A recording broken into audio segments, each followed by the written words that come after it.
Hey guys, welcome back. Today I am making another treat for Thanksgiving or Christmas, whichever you prefer. You can eat this any time of year, and I do. It is delicious. We are making cinnamon popcorn, red hot popcorn, whatever you want to call it. We've got our popcorn ready, which is about 8 quarts of popcorn. I've got 2 pans. As you can see, I'm making lots of stuff in the kitchen today. And what you're going to need to make the cinnamon candy part is 1 bag of cinnamon imperial candies. They're red hots. I've been told by many groups that I belong to that Brock's is the best, so I went out and found some Brock's. They're a little more expensive, but let's see how good they are. I'm going to add a few extras that I had left over in there.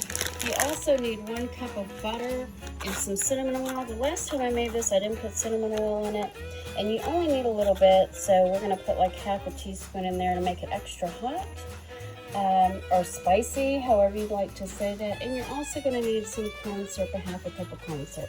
So we're going to get started in just a moment. I'll be back. We're going to put the butter in the pan, the cinnamon's in the pan, put the oil in last, and also the corn syrup will go in the pan, and we'll start right away with it. Now that we popped our popcorn, we've got 2 large baking sheets.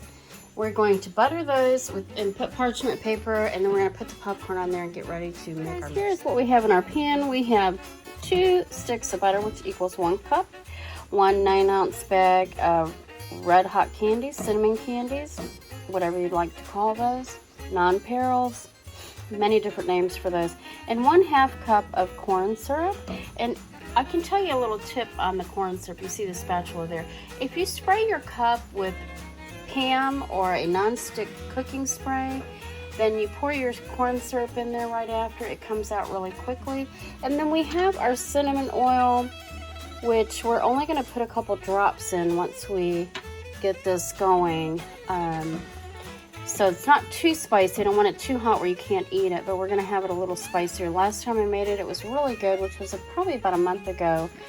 Really good, but it seemed like it needed a little spice. Of course, this is Brock's, and these are different than I used. I used the regular original red hot candies last time, and this is the Brock's, and I heard the Brock's is a lot better. But anywho, we're going to give it a shot, and we're going to see how this works out. And I'm going to come back in just a minute to show you what we do once this starts to boil. At a medium-high heat, and you're going to get ready to stir this. It's going to have to get warm first. You're going to stir it and let it boil. And the ingredients, or the recipe that I go by, I kind of tweaked it a little bit to make it my own, but the recipe that I go by says to let it boil for 5 minutes. I think on the candy thermometer you would do 275, 300, kind of like the peanut brittle, if you want to use a candy thermometer, or you can use the old-fashioned method. Put a little bit in your cup. It does take a few minutes, and this, once it starts to boil for 5 minutes, you kind of want to get it off the stove and get it on your popcorn. Alright guys, you can see this just started to get warm. We're just going to keep stirring it now until it's all, you don't want any lumps, so you want to make sure you keep stirring this until all the candies are melted. Okay guys, I went and got a whisk so that I could make this smoother, because it seemed like, for whatever reason, the red hots weren't melting. They were clumping up.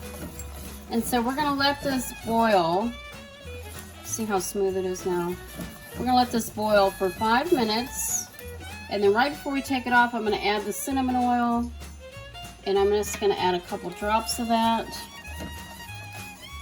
And so we will be back. Take this off the stove and put it on the popcorn. In the meantime, you want to preheat your oven to 250 degrees. Once we get it on these big pans and get it incorporated into the popcorn, you're going to let this bake at 250 for 1 hour. You're going to take it out at 30-minute intervals or 15-minute intervals, however, whatever works for you, and stir it up. And so it's a minute away, so we're going to go ahead and add our little bit of cinnamon, and I'm going to put 1 drop. Ooh, looks like a couple drops. That should be enough. Look like stirred up before it goes in the oven. You can just continue to do this, but you see it gets sticky, and it'll break up and it'll get a little bit warmer. You'll be able to stir it up. I do mine at 15-minute intervals because it's better. and it kind of gets all over the popcorn. But this is delicious, y'all. You really need to try this recipe. And now I'm going to put it in the oven for an hour.